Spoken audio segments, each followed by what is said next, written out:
చెప్పరా. నేను చెప్పేది సైలెంట్ గా విను.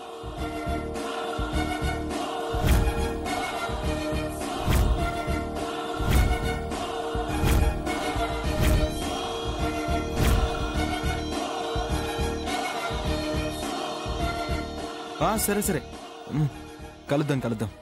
ఉంటాను. బాయ్ రా.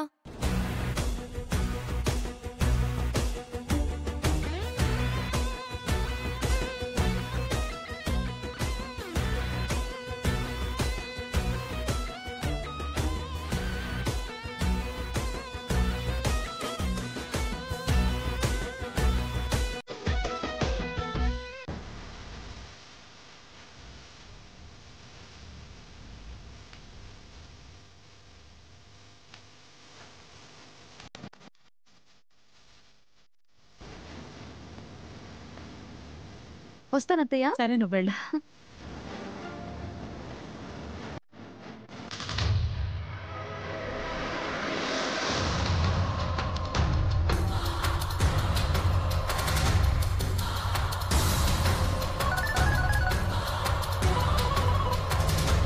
హలో.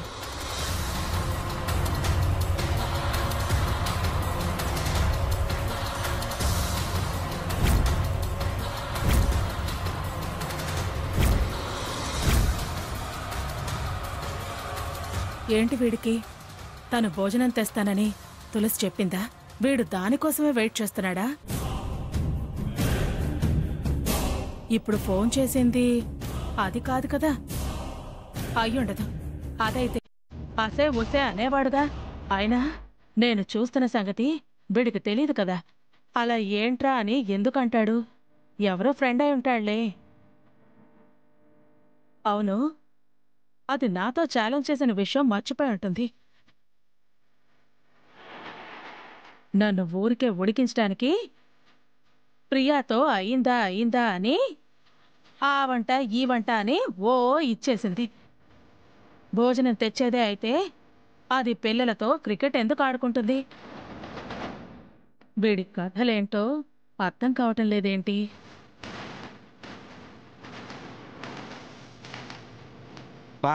ఈ కంపెనీ వాళ్ళకి పనేం లేదు, మన మూడుతో సంబంధం లేదు. వేళా పలా లేకుండా ఫోన్ చేస్తుంటారు. ఛే, నా టెన్షన్లో నేనుంటే ఈ డిస్టర్బెన్స్ ఏంటో. ఛే.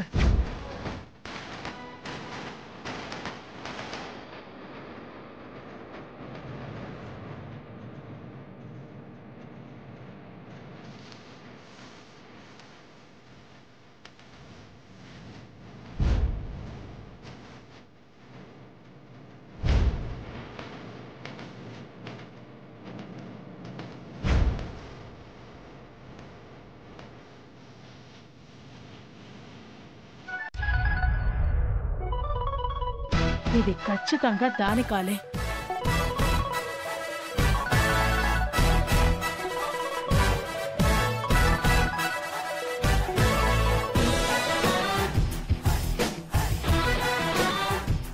ఒరే, నువ్వేం మాట్లాడకు. నేను చెప్పేది సైలెంట్ గా విను. మీ అమ్మతో నేను నీకు అన్నం తినిపిస్తానని ఛాలెంజ్ చేశాను. సెక్యూరిటీ గార్డ్లా డాబాలెక్కి గుమ్మాలు కాచి కాపలా కాస్తుంది. నేనొస్తే పంచాయతీలే గాని నీకు పప్పన్నం పరమాన్నం పెట్టనివ్వదు. నాకు నీకు కడుపు నిండా అన్నం తినిపించడమే ముఖ్యం. మీ అమ్మతో ఛాలెంజ్ కాదు. మా అమ్మ నీకిష్టమైన వంటలన్నీ అద్భుతంగా చేసింది. ఇవాళ నీకు పండగే. ఒరే, నువ్వు ఒక పని చేయరా. ఏదో పని మీద వెళ్ళినట్టు అలా గాంధీనగర్లో ఉన్న బాబాయ్ హోటల్కి రా. నేను అక్కడికి క్యారేజ్ తీసుకుని వస్తాను. నేను నీకు అక్కడ గోరుముద్దలు ప్రేమగా తినిపిస్తాను. వచ్చేసి దాంతోపాటు సూపర్ ప్లాన్ చేద్దాం.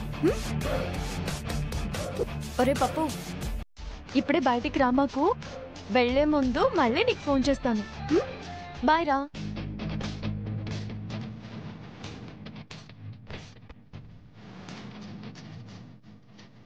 వస్తే దొంగ మొహందానా, నన్ను గెలవలేక నాకు భయపడి వాణ్ణి బయటికి రప్పించుకుంటున్నావా? రావేర్రా, బాబాయ్ హోటల్కే రా, నీ బతుకు అక్కడే తేలుస్తాను. నీ వగలాడి వేషాలు ఇవాళే స్వస్తి పలుకుతాను. రావే, నీ దొంగ వేషాలకి ఇవాళే ముగింపు పలుకుతాను. రావే, రా.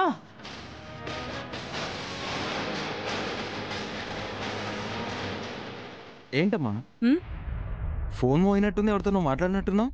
కంపెనీ వాళ్ళంట్రా ఫ్యాన్సీ నెంబర్ కావాలా అన్నారు. వద్దు అన్నాను. అది మళ్ళీ ఫోన్ చేస్తుంది, వీడు వెళ్తాడు. ఫాలో అయితే సరే, అప్పుడు తేలుస్తాను.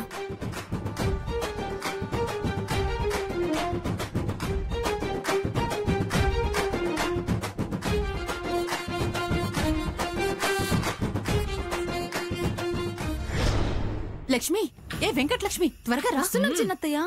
ఇదిగో మనం గుడికి వెళ్ళి దానం ఇచ్చేసొద్దాం. నాకు తృప్తిగా ఉంటుంది. దుర్గా ఎటు ఎల్లొద్దంది కదా. తానే అనింది కదా, మనలాంటి వాళ్ళు 100 మంది పట్టు. మళ్ళీ తొందరగా నిశ్చితార్థం అందనుకో, మీరే ఎరుకును పడతారు. నేను నోరు తెరవాల్సి వస్తుంది. దొద్దులే చిన్నత్తయ్య. నానమ్మా, చిన్నత్తయ్య ఉందిగా, ఆ తులసి ధైర్యం చేసి రాదు. వస్తే పొట్టు పొట్టే. మనము చాటుగా వెళ్దాం పద. సరే పదండి.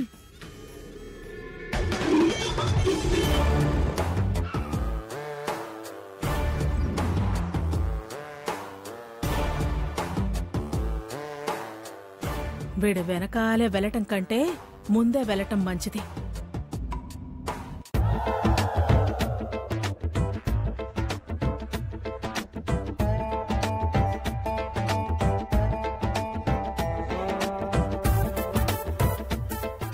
ఎస్, దుర్గమ్మ నా ట్రాప్ లో పడింది. గెలుస్తున్నా దుర్గమ్మ, ఈ ఛాలెంజ్ కూడా గెలుస్తున్నా.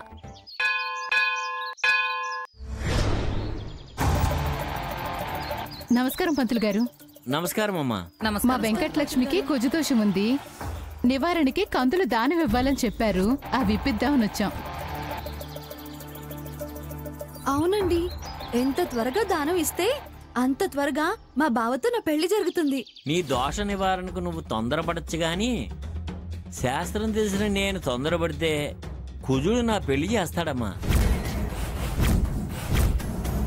అదేంటి పంతులు గారు అలా అంటారు? కందులు దానం ఇవ్వాలని చెప్పిన పెద్ద మనిషి ఎప్పుడు ఇవ్వాలో ఎలా ఇవ్వాలో చెప్పలేదా అమ్మా?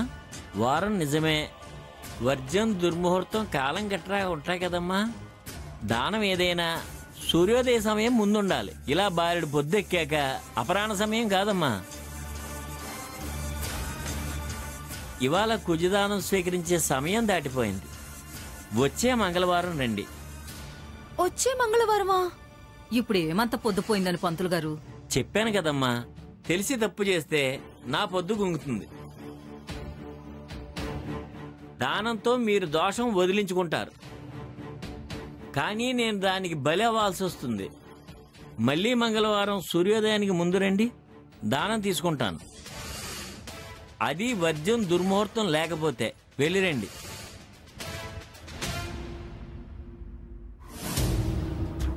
దీనికి దోషం వదిలేలా లేదు. అలా అనుకు చిన్నత్తయ్య, భయం వేస్తుంది. ఆ భయంతోనే నేను చస్తున్నాను. దుర్గమ్మ ఏ క్షణాన తులసి మీద పంతంతో మేళాలు మోగించాలి అంటుందో, దోషం తొలగిపోకుండా తాళి కడితే ఆదిత్యకి ఏం ప్రమాదమో అని. వారం ఆగటం జరిగే పనేనా? జరగాలి. దోషం వదలకుండా నేను నిశ్చితార్థం కూడా జరగనివ్వను. ఆ దుర్గమ్మ కంటే మొండిగా మాట్లాడతావేంటే నువ్వు? వాళ్ళ ఉప్పు తినే బతుకుతున్నాను. ఈ మాత్రం విశ్వాసం చూపించకపోతే ఉండలేను. నువ్వే ఎలాగో అలాగా మాకు అండగా ఉండి ఈ దోషం తొలగిపోయేలా చూడొత్తయ్యా. చేస్తూనే ఉన్నాను కదా. చెయ్యొద్దు అనుకుంటే ఈ పాటికి ఈ విషయం దుర్గమ్మ చెవిలో చెప్పేసేదాన్ని. నువ్వు ఆ పని మాత్రం చేయకే, నీకు పుణ్యం ఉంటుంది. సరే సరే, ఇంకా ఎందుకిక్కడ, పదండి వెళ్దాం. ఆ.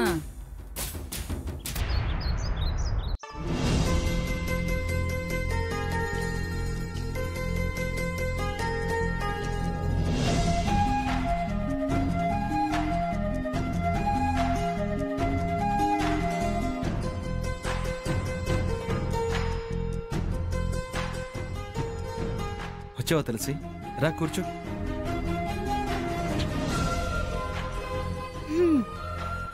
అవును, వెంకటలక్ష్మి గ్యాంగ్ ఇంట్లో లేదా? లేరు, బయటికి వెళ్ళినట్టున్నారు. చా, ఉంటే భలే ఉండేది. ఒక ఆట ఆడుకునేదాన్ని. చెమ్మ చెక్క ఆడించి చట్నీ తినిపించేదాన్ని.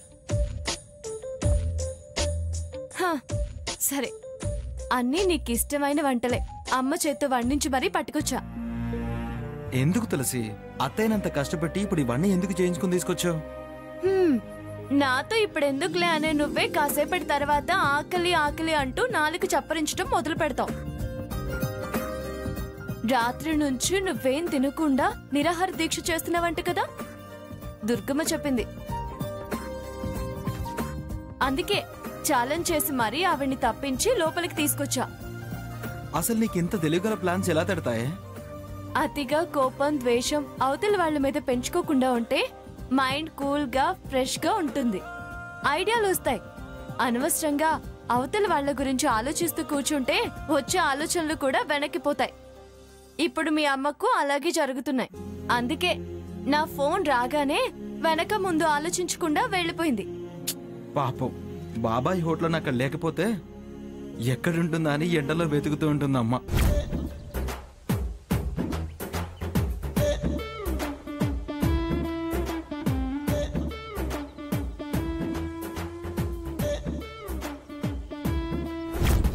ఇదంతా కళ నిజమా అనిపిస్తుంది తెలిసి. గుమగుమ వాసనలు వచ్చే వంటలు తీసుకొస్తే కళ నిజమా అంటావేంట్రా? తిన్న తర్వాతైనా నిజమే అని నమ్ముతావా? అబ్బా, తిండి గురించి కాదు. ఇలా ఇంట్లో ఎవరూ లేకుండా మనిద్దరం ఉండటం, ఇలా ఫ్రీగా హ్యాపీగా గడపడం నాకు చాలా థ్రిల్గా ఉంది. ఏవేవో చిలిపి ఆలోచనలు వస్తున్నాయి.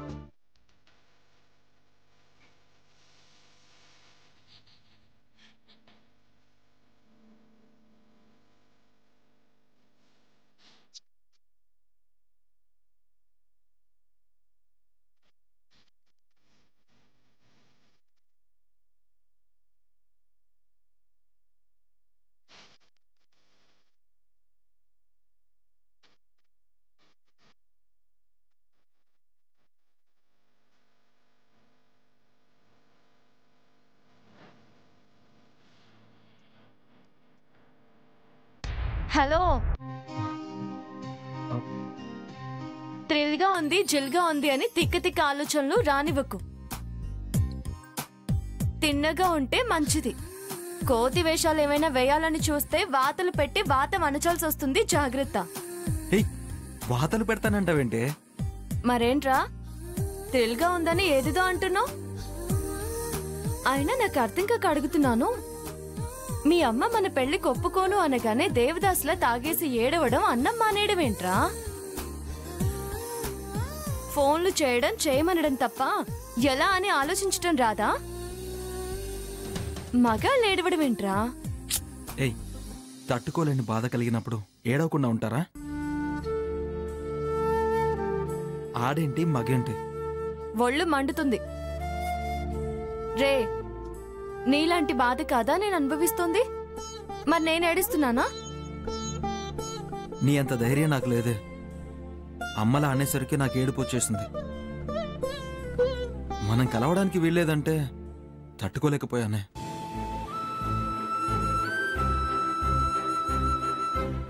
అదే పిచ్చి. ఇలా అయితే ఎలారా? ఇంత ప్రేమ ఎలా మిస్ అవుతారా? చూడు, ఓర్చుకోవాలి, లేదా మనసుని దిట్టువు చేసుకోవాలి. ఇప్పుడెలా కలవగలిగామో అలా పర్మనెంట్ గా కలిసుండడానికి మంచి ప్లాన్ ఆలోచించాలి. కాదు, కుదరదు అన్నా మీ అమ్మతో సరే అనిపించాలి. అంతేగాని ఏడుస్తూ కూర్చుంటే ఎలా? నా వల్ల కాదే. నా బుర్ర నీ బుర్రలా ఆలోచించట్లేదు. మొద్దు అని నువ్వే అంటావుగా. ఏదైనా నువ్వే ఆలోచించు, నేను కోఆపరేట్ చేస్తా.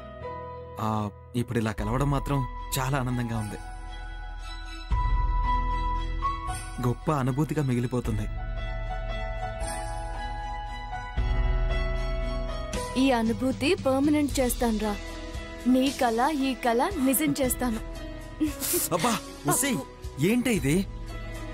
ప్రేమ తన్నుకొచ్చింది. ఎంజాయ్ చేయకుండా వెర్రికేకలేంట్రా? హే, ఇప్పుడు మండింది నాకు, చిర్రు మంది తెలుసా? సరే సరే, తింటావా తినిపించాలా? తినిపించిన అంటావేంటే? ప్రేమ కూడా కలిపి కొసరి కొసరి తినిపించవే. చాలా కోరికలున్నాయి అబ్బాయి గారికి. రండి.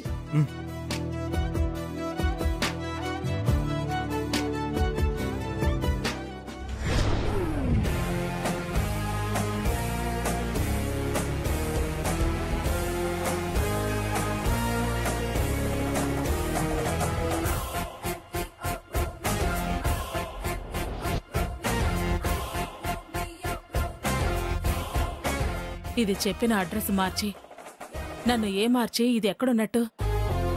గంటన్నర నుంచి ఈ గాంధీనగర్ సందులు గొంతులు తిరగలేక చేస్తున్నాను. దీని జాడ మాత్రం తెలిసి చావటం లేదు.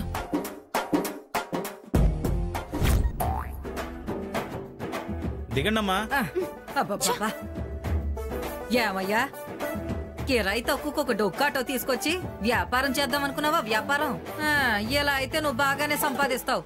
లోబికి ఉమ్మడి ఖర్చు అంటారు. నీ లాభము రిక్షాలకు ఆటోలకే చాలదు. ఏం బిజినెస్ చేస్తున్నావయ్యా? అవతల మాకు అర్జెంట్ పనుంది, మధ్యలో ఆగింది. నీకొక్క రూపాయి కూడా ఇచ్చేది లేదు. ఎందుకు ఇవ్వమ్మా? ఎందుకు ఇవ్వాలి? ఈ ఆటో మీద లక్షలు కోట్లు సంపాదిద్దామని ఇలాంటి తీసుకున్నా. ఏ ఆటో అయినా చెడకుండా ఉంటుందా?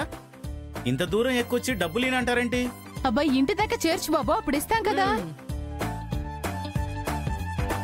బండి షెడ్ దాకా నెట్టండి, రిపేర్ అయ్యాక ఇంటి దగ్గర దించుతా.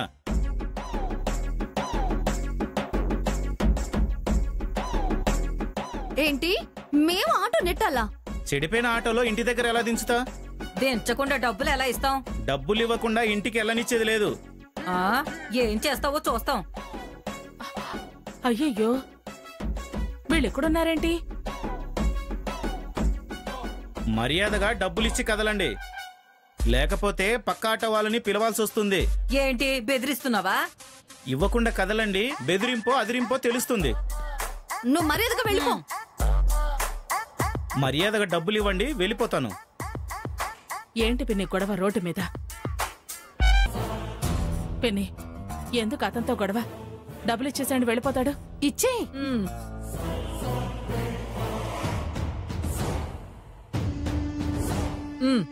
భలే బేరమమ్మా.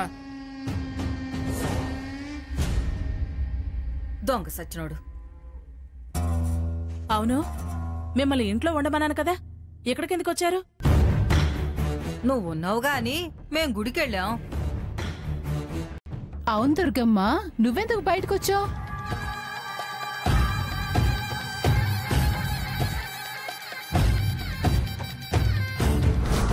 ఏదో పని మీద వెళ్ళినట్టు అలా గాంధీనగర్ లో ఉన్న బాబాయ్ హోటల్ కి రా.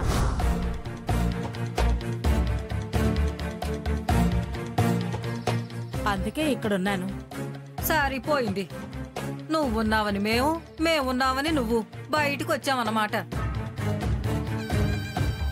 ఎవరి దారిన వాళ్ళొచ్చి ఇంటిని ఆదిత్యని గాలి కొదిలేశాం. ఏమన్నావు? ఏమన్నాను? ఇంటిని ఆదిత్యని గాలి కొదిలేశాం అన్నాను. అవును, ఆయన స్టేషన్కి వెళ్ళారు, మీరేమో గుడికెళ్ళారు. నేనేమో బాబాయ్ హోటల్ అంటూ వచ్చాను. ఇప్పుడు ఇంట్లో వాడు